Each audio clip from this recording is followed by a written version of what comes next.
Bom dia. Gostaria de cumprimentar as autoridades aqui presentes, na pessoa do secretário estadual de Educação, Pedro Fernandes, desembargadora Maria Angélica Guedes e deputada estadual Rosane Félix, representante dos 3 poderes do Estado, que nós recebemos com muita satisfação aqui na nossa Escola da Magistratura.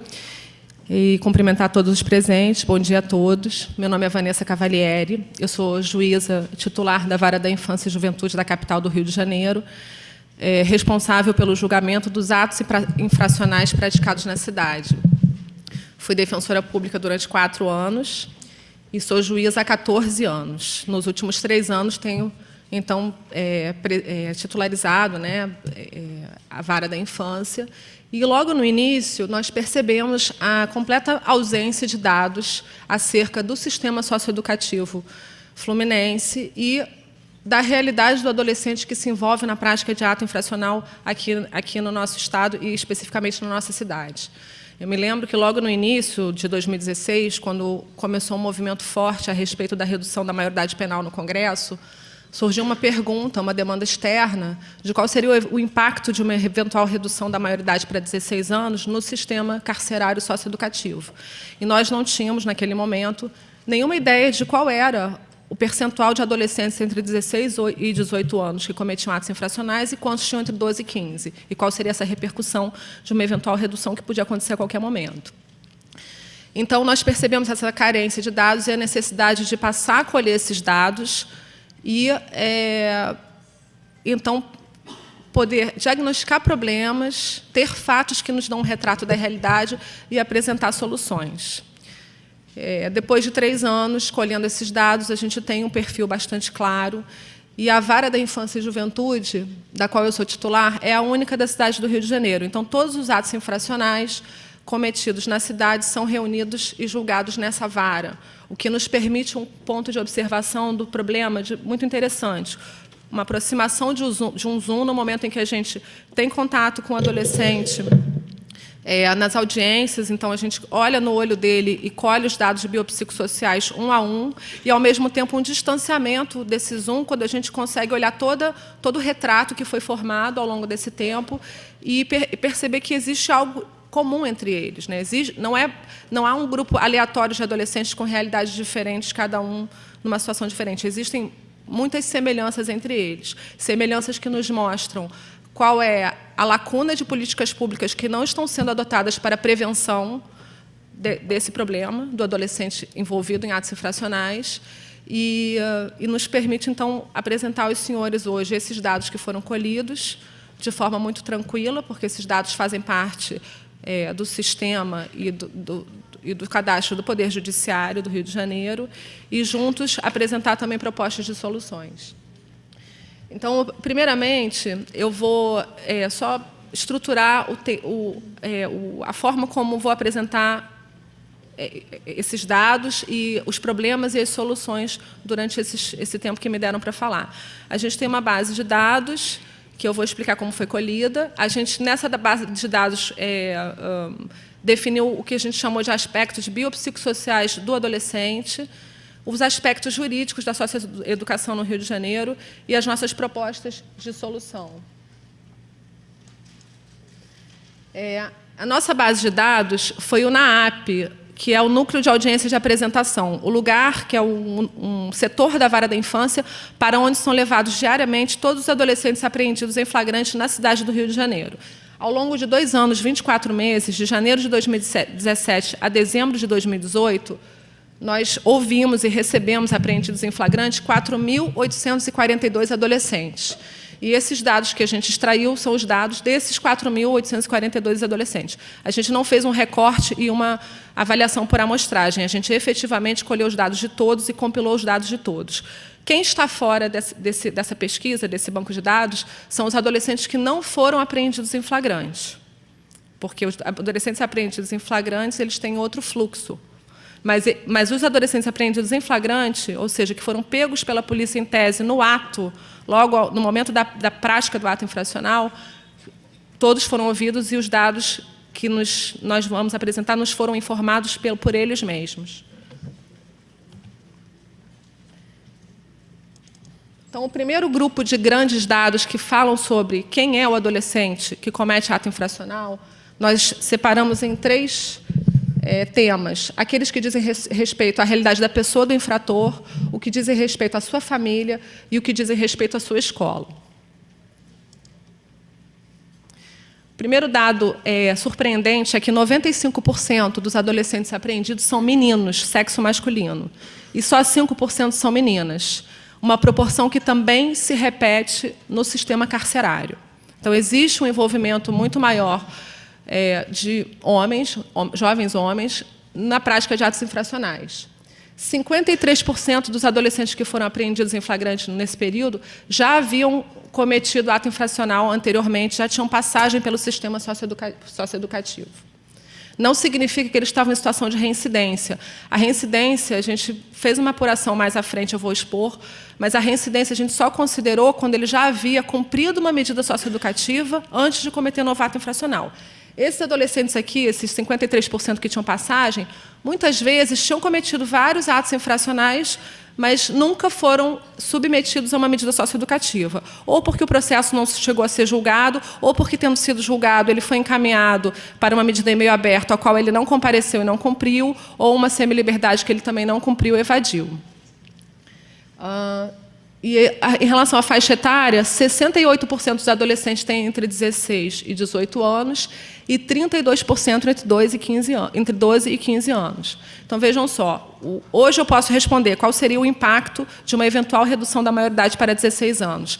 68% dos adolescentes que hoje são cuidados e são ressocializados no sistema socioeducativo passariam a ser encaminhados para o sistema carcerário.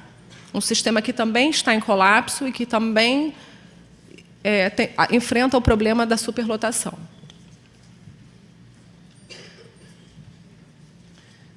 Em relação à família do adolescente, o que nós extraímos, 89%, vem de famílias monoparentais femininas, em que a chefe da família é uma mulher, normalmente a mãe ou a avó, em que a figura do pai é ausente, o pai dele não participa da vida dele, nem com recursos financeiros, nem com apoio emocional. A média de irmãos dele é 3,82, ou seja, contando com ele, essa família tem, em média, 4,82 filhos, quase 5 filhos por família, o que é mais do que o dobro da taxa de fecundidade nacional medida pelo IBGE, que é de 1,7. E 12% desses adolescentes apreendidos em flagrante já são pais. Eles mesmos já têm filhos. Um dado que não aparece na pesquisa porque a gente começou a medir há pouco tempo, mas que já vem se revelando, é que a mãe desse adolescente foi mãe adolescente. Não necessariamente ela teve ele quando era adolescente, mas ela teve o primeiro filho dela, o primeiro desses 5 filhos que ela teve, em média, adolescente. Então, a gente tem aqui um retrato da família que nos mostra de forma muito evidente que essas famílias, a família do adolescente que comete ato infracional, não tem acesso ao direito ao planejamento familiar. O direito ao planejamento familiar é um direito garantido na Constituição Federal, no capítulo que trata da criança e do adolescente, o mesmo capítulo que trata da prioridade absoluta e da proteção integral, e trata do direito, e prevê o direito ao planejamento familiar. Um direito esse que, no Brasil, só é exercido e só é garantido às mulheres de classe média e classe média alta. Essas mulheres de classe baixa, elas têm o direito de ter filhos, mas elas não têm o direito de escolher quando elas querem ter filhos, quantos filhos elas querem ter, quando elas não querem mais ter filhos e se elas não querem ter filhos. Os filhos vão acontecendo na vida delas ao longo das relações afetivas que elas vão tendo, como uma obra do acaso, porque elas não têm acesso ao planejamento familiar. E quando se fala em planejamento familiar e se fala que a educação é a melhor forma de ensinar planejamento familiar, a gente precisa ter em mente que esses adolescentes estão fora da escola, essas mães foram mães adolescentes e, portanto, elas abandonaram a escola, porque a gravidez na adolescência é a principal causa de evasão escolar de meninas. E por causa disso, a educação não está sendo eficaz na forma de prevenir a gravidez e na forma de proporcionar que essa mulher possa se escolarizar, entrar no mercado de trabalho e escolher ter filhos no momento em que for mais conveniente para ela.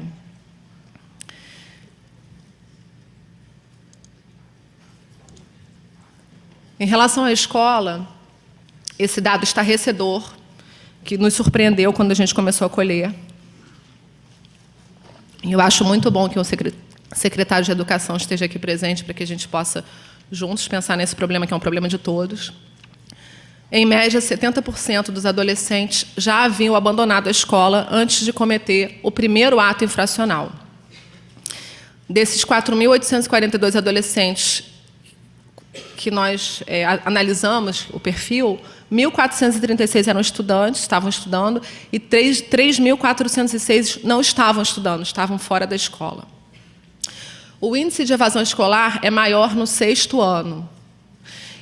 E então, nós passamos a trabalhar na coordenação da infância, aqui no Tribunal de Justiça, da qual eu faço parte, em um grupo de trabalho junto com ambas as secretarias de educação, tanto estadual e municipal, para a gente tentar analisar quais são as causas de evasão escolar e de que forma a gente pode evitar que o adolescente que passa pela vara da infância e a quem é aplicada uma medida socioeducativa, esse adolescente ao menos volte a estudar, principalmente no momento em que ele está sendo cuidado e custodiado pelo DEGASE.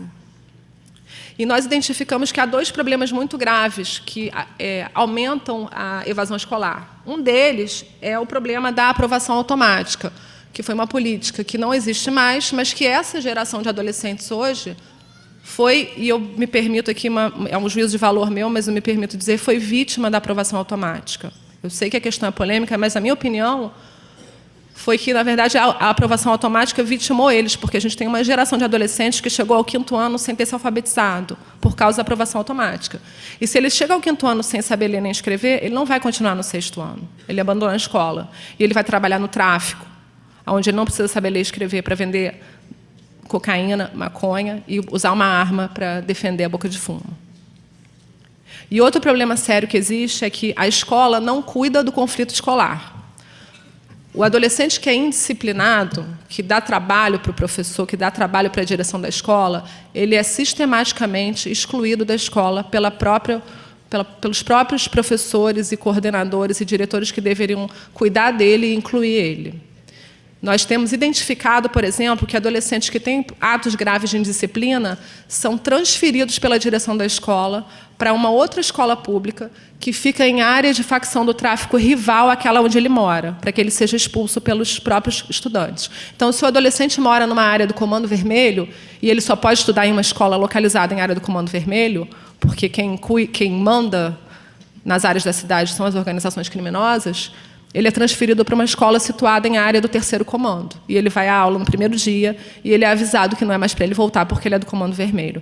Mesmo que ele não tenha nenhum envolvimento com o tráfico ou com qualquer outro tipo de criminalidade. Então, a escola faz esse movimento e não faz por acaso, faz de forma consciente.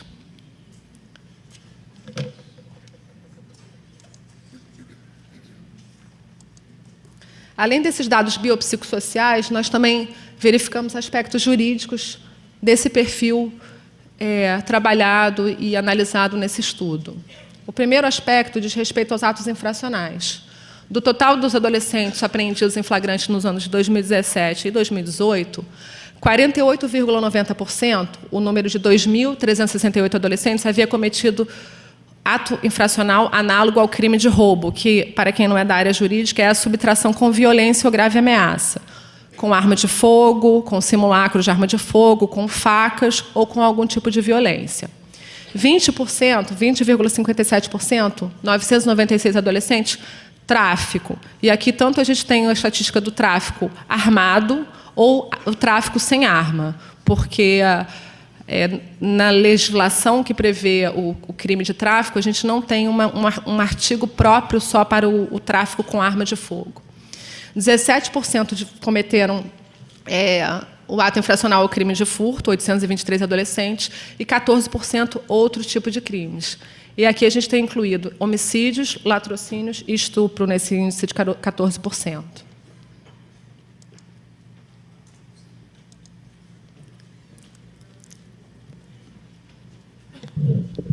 Outro estudo que nós fizemos diz respeito à situação das unidades socioeducativas do Rio de Janeiro e da superlotação. Todos nós sabemos, temos ciência de que as unidades socioeducativas do Rio de Janeiro estão, talvez até mais do que superlotadas, hiperlotadas. Nós temos uma superlotação de 100%, em torno de 100%, maior do que o índice de superlotação do sistema carcerário. E muito se fala sobre a necessidade de construção de novas unidades de internação e de criação de vagas. Então, meu papel aqui, mais do que expressar a minha opinião acerca do assunto, é expor os dados, porque contra fatos não há argumentos. Então, vejam só, eu fiz um comparativo da situação do Rio de Janeiro com outras 4 grandes capitais do Brasil: São Paulo, Brasília, Belo Horizonte e Porto Alegre. A população dessas cidades, a mais populosa é São Paulo, com 12.176.866 habitantes. O Rio, em torno de 7 milhões. Brasília, com quase 3 milhões. Belo Horizonte, 2,5 milhões. E Porto Alegre, 1,5 milhão. O Rio de Janeiro, a cidade do Rio de Janeiro, tem hoje 3 unidades de internação definitiva, ou seja, unidades para cumprimento da medida socioeducativa de internação. Nesse número aqui, nós já excluímos o ESE, o Educandário Santo Expedito, que está com uma ordem judicial de fechamento gradual. Então, se ele vai ser fechado por ordem judicial, nós não consideramos como uma unidade existente, porque ele está existindo por pouco tempo e não irá mais existir, porque ele viola todos os direitos e garantias das crianças e adolescentes previstos na Constituição e no SINASE. São Paulo tem 32 unidades socioeducativas de internação. Brasília tem 7, Belo Horizonte tem 9 e Porto Alegre tem 5. Número de vagas de internação nessas cidades. O Rio de Janeiro tem 350 vagas de internação definitiva, vagas para cumprimento da medida, excluídas as do ESE. São Paulo tem 3.904 vagas. Brasília tem 673, Belo Horizonte tem 432, e Porto Alegre 375. Como a população dessas cidades é diferente, nós fizemos, então, uma razão de vagas per capita, o número de vagas para cada 100 mil habitantes. São Paulo tem 32 mil vagas, Brasília tem São Paulo tem 32 vagas por cada 100 mil, Brasília tem 22, Belo Horizonte tem 17, é a cidade com a pior situação das 4, tirando o Rio, e Porto Alegre tem 25 vagas por 100 mil habitantes, o Rio tem 5. Então, eu acho que só esse dado, a gente vai analisar mais dados, mas só esse dado mostra bastante para a gente que o problema de superlotação do sistema socioeducativo no Rio de Janeiro não é um problema de superencarceramento, em si um problema de absoluta má gestão da coisa pública por todos os governadores que tenham passado pelo Estado nos últimos anos. Não por acaso, todos esses governadores que se omitiram em resolver esse problema foram presos. São Paulo tem hoje 3.900 vagas no total no sistema socioeducativo do Estado inteiro, porque esse aqui é só o número da capital, em torno de quase 8 mil vagas. E, para quem não se lembra, nos anos 90, houve uma grande rebelião no sistema socioeducativo paulista e as cabeças dos adolescentes eram degoladas e jogadas pelos muros da instituição. O Mário Covas era o governador do Estado à época, ele se sensibilizou com aquilo, porque foram imagens que chocaram o mundo inteiro, e então ele decidiu criar a Fundação Casa, e hoje há um atendimento socioeducativo maravilhoso em São Paulo, descentralizado, com muitos centros socioeducativos em todas as cidades, permitindo o atendimento adequado aos adolescentes, e não há superlotação em São Paulo. O número de adolescentes internados hoje é menor do que o número de vagas. A gente espera realmente que isso não aconteça no Rio de Janeiro, que não precise acontecer no Rio de Janeiro uma tragédia dessas, com cabeças rolando pelos muros do Dom Bosco, para que o governador e todos os chefes de instituições que precisam resolver essa situação se sensibilizem que a situação tem que ser alterada e que não há como diminuir a superpopulação socioeducativa se não houver a construção das vagas necessárias. Em 2015, o SEDCA, o Conselho Estadual de Direitos da Criança e do Adolescente, elaborou o Plano Decenal do Sistema Socioeducativo do Estado do Rio de Janeiro. E o SEDCA, nesse plano decenal, apontou a carência e a necessidade de criação de 1.086 vagas de internação no Rio. Então, esse é o único número que a gente tem de um estudo oficial atualmente. Em 2015, então há 4 anos atrás, quando os dados de apreensão ainda eram menores, quando a população ainda era um pouco menor, o SEDCA reconheceu que havia uma carência, uma falta de 1.086 vagas de internação. Nenhuma vaga foi criada desde então.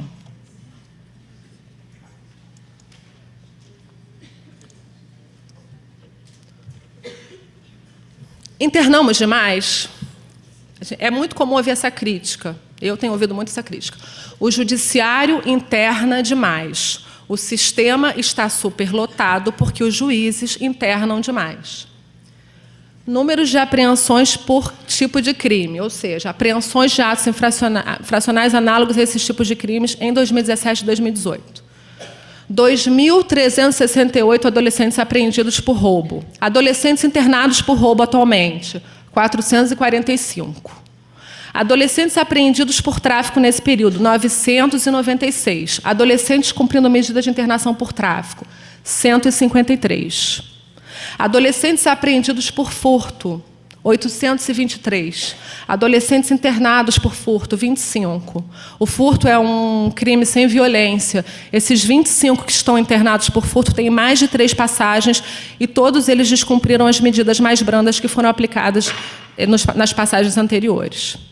Adolescentes apreendidos por homicídio, não foi informado o número, porque o homicídio, como quem atua na área criminal sabe, é um tipo de crime que raramente tem apreensão em flagrante. Então, o número das apreensões em flagrante por homicídio não é expressivo, mas a gente tem vários processos por homicídio, que é um tipo de fato que a gente chega à conclusão de quem é o autor através de uma investigação criminal mais minuciosa pela Delegacia de Homicídio. Adolescentes cumprindo medida por homicídio, 48. Adolescentes apreendidos por estupro, 20. Adolescentes cumprindo medida de internação por estupro, 4. Então, me parece que esses números mostram de forma muito clara que não há um superencarceramento. Eu fiz a estatística desses números, a razão, a gente não internou nem 20%.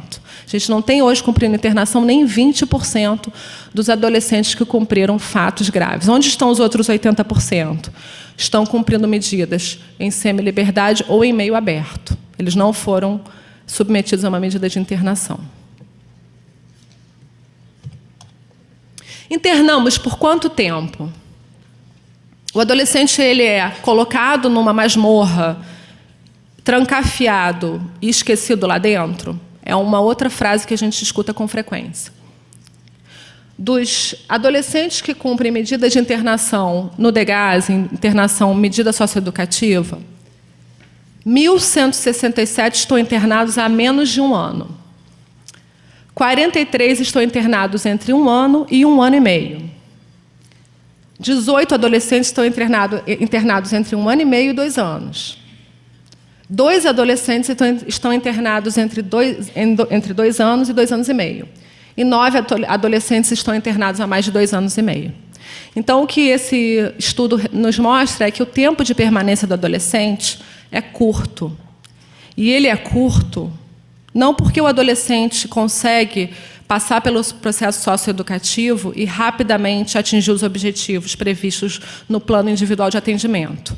O tempo médio de permanência do adolescente numa unidade de internação é de 5 meses. Em 5 meses, é impossível cumprir os 5 eixos do PIA, do Plano Individual de Atendimento. Tem uma juíza de Belo Horizonte que costuma falar uma frase, quando fala do tempo de permanência, que ela diz o seguinte: se qualquer um de nós aqui, sem uma psicopatia grave, uma questão emocional grave, procurar terapia, dificilmente em 5 meses vai ter alta da terapia. Então, como é possível, em 5 meses, a gente cuidar de um adolescente que tem uma família desestabilizada, que está fora da escola, às vezes há 2, 3 anos, que está profundamente envolvido com tráfico, que matou uma pessoa e diz que não está arrependido, que se pudesse matava de novo, que estuprou uma criança de 2 anos. Como bem a doutora Lúcia falou no vídeo que foi exibido no início do evento, na verdade não é cumprido o PIA. Não é feito um trabalho socioeducativo. Se conta um tempo, se faz uma gestão de segurança sem qualquer preocupação com a efetiva socioeducação daquele adolescente. Isso é uma realidade do Rio de Janeiro, isso não é assim no Brasil inteiro. Nós temos viajado o Brasil, conhecido o trabalho de outros estados, e há regras, há um processo claro de socioeducação em vários estados do Brasil, em que o adolescente ele sabe quais são as etapas que ele precisa percorrer para que ele possa sair e voltar a viver em liberdade na sociedade. No Rio de Janeiro isso não é feito. E isso não é feito porque as unidades estão tão superlotadas que é impossível. Não há recursos humanos suficientes, não há espaço e não há a menor possibilidade desse adolescente ser socioeducado. Internamos por muito tempo, eu acho que os dados falam por si.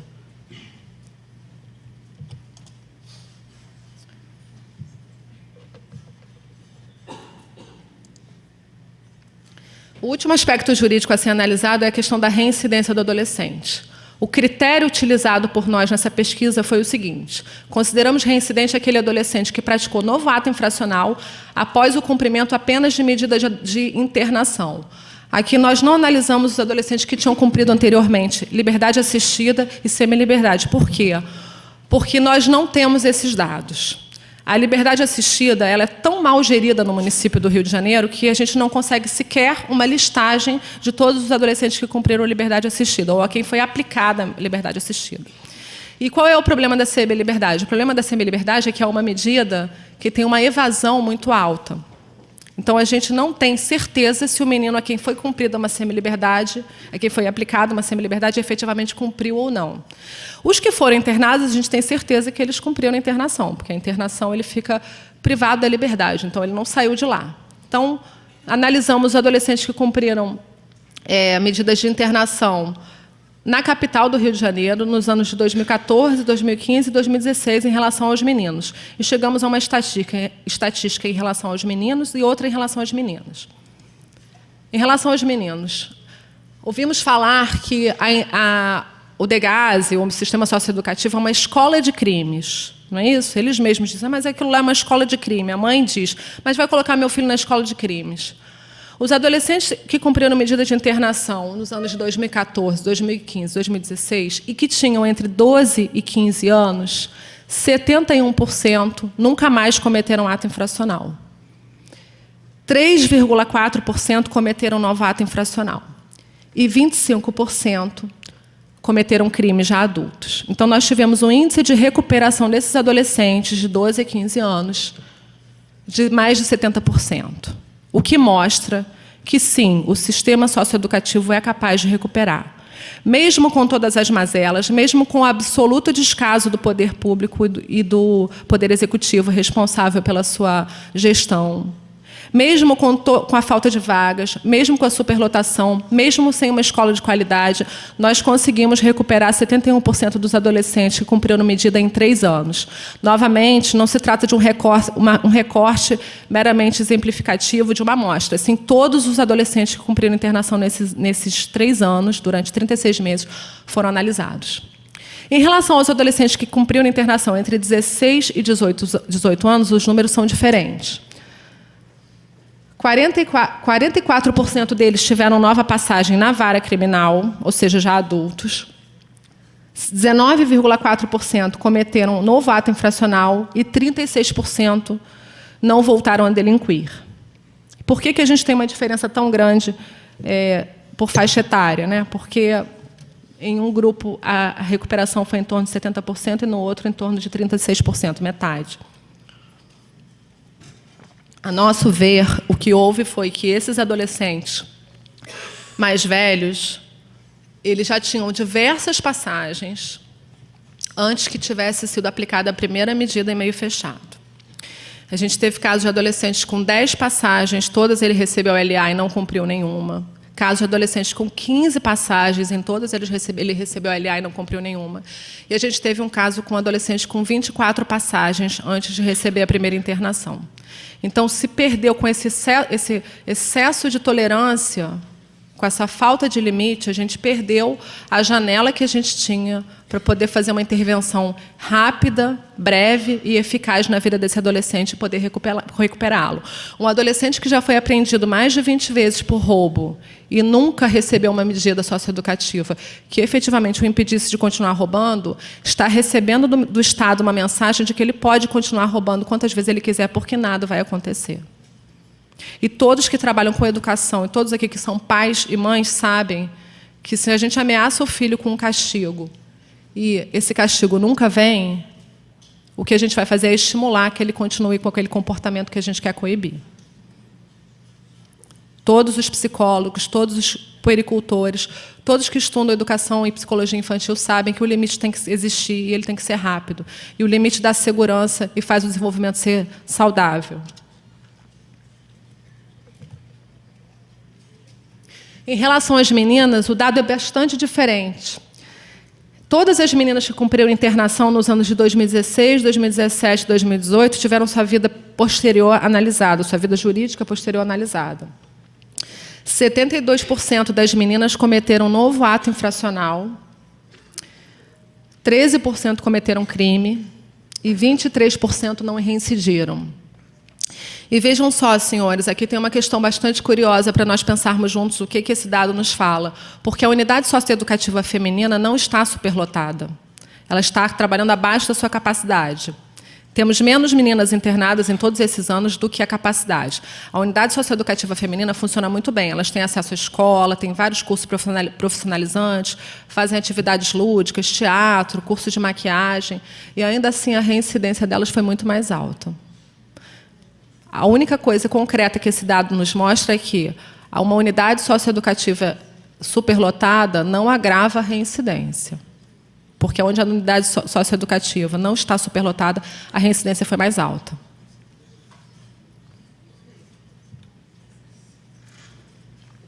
E, por fim, nós desenhamos algumas propostas que nós entendemos que poderiam mudar esse quadro a curto prazo e a longo prazo. As medidas imediatas a serem adotadas, que nós definimos como sendo quatro. A primeira delas é o restabelecimento do programa de medida socioeducativa em meio aberto no município do Rio de Janeiro. Durante a gestão do prefeito Eduardo Paes, houve um projeto piloto chamado Passo a Passo. Não era uma política de medida em meio aberto, porque ela não era extensiva e aplicada a todos os adolescentes que cumpriam medida em meio aberto, apenas um grupo de 180 adolescentes teve acesso a ela, mas foi um projeto que funcionou muito bem, em que cada grupo de adolescentes, cada 25 adolescentes, tinha um tutor, que então acompanhava a vida desse adolescente, verificava como ele estava na escola, se a família estava com dificuldade para matriculá-lo, levava ele para fazer atividades culturais, esportivas, e, principalmente, era alguém que podia ser uma referência para esse adolescente. Esse adolescente que não tem pai, cuja mãe trabalha fora o dia inteiro em subempregos, são as nossas faxineiras, as nossas empregadas domésticas, as cozinheiras dos restaurantes onde a gente almoça. Ele passou a ter uma referência, alguém que estava presente, criando um vínculo emocional com ele. A taxa de reincidência depois da inserção no programa Passo a Passo foi de 4%. Reduziu 96% desses adolescentes não voltaram a cometer ato infracional. Então, a primeira medida que a gente sugere de forma imediata, e temos feito gestão junto ao prefeito Marcelo Crivella para que isso aconteça, é o restabelecimento do programa Passo a Passo. A segunda medida urgente é a criação das 1.086 vagas de internação previstas no plano decenal do sistema socioeducativo elaborado pelo SEDCA.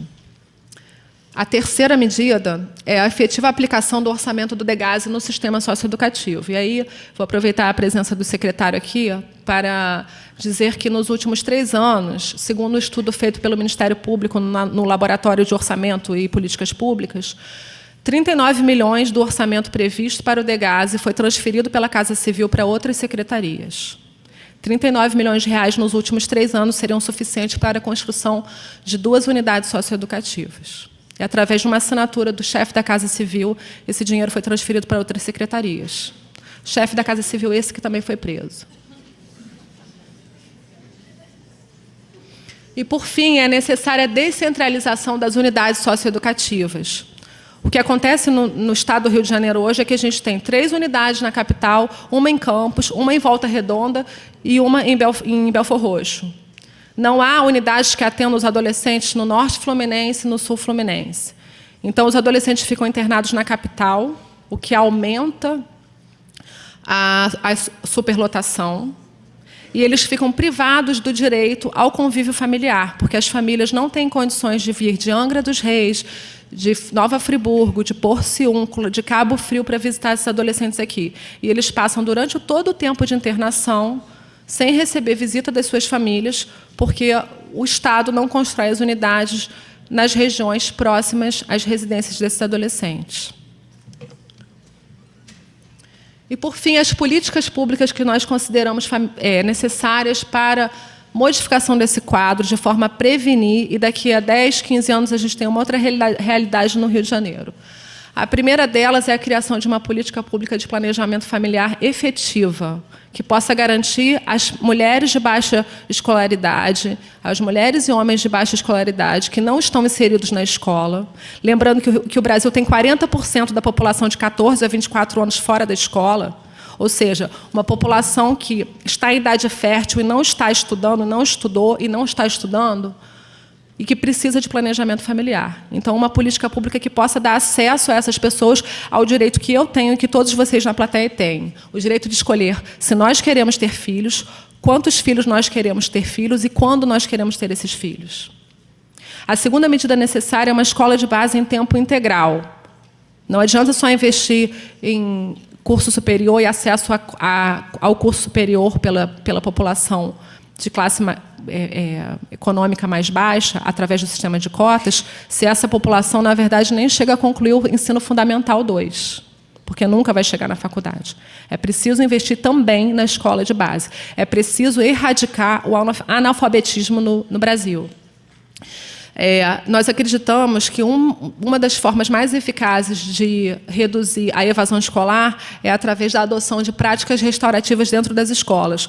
O conflito escolar é uma excelente oportunidade de desenvolvimento das habilidades socioemocionais das crianças e dos adolescentes. Ao invés de ser visto como algo negativo, o conflito escolar tem que ser visto como algo positivo pelas escolas, e os professores precisam de capacitação para a adoção de práticas restaurativas na escola, de forma a incluir esse adolescente, fazer com que ele se sinta parte do grupo, crie vínculo com os seus pares e com os professores, porque, dessa forma, ele não vai mais abandonar a escola. E a inserção do adolescente em risco social no programa Jovem Aprendiz. Temos, no Rio de Janeiro, 90 mil vagas de jovem aprendiz, das quais 50 mil estão ocupadas e 40 mil estão ociosas. As empresas não contratam 40 mil aprendizes no Rio de Janeiro. Com 10% dessas vagas, 4 mil, a gente atenderia todo o sistema socioeducativo e todos os adolescentes acolhidos em abrigos porque foram afastados de suas famílias ou porque não têm família. Então, senhores, eu sei que a mensagem é dura, não é difícil para mim nem para ninguém, mas são dados. Se a gente continua fugindo dos dados, a gente não vai conseguir pensar nas soluções. A gente vai continuar tomando um Tilenol para uma dor de cabeça causada por uma meningite. A febre pode até baixar momentaneamente, a dor de cabeça pode passar, mas a gente vai acabar morrendo. Por favor, não matem a mensageira. Muito obrigada.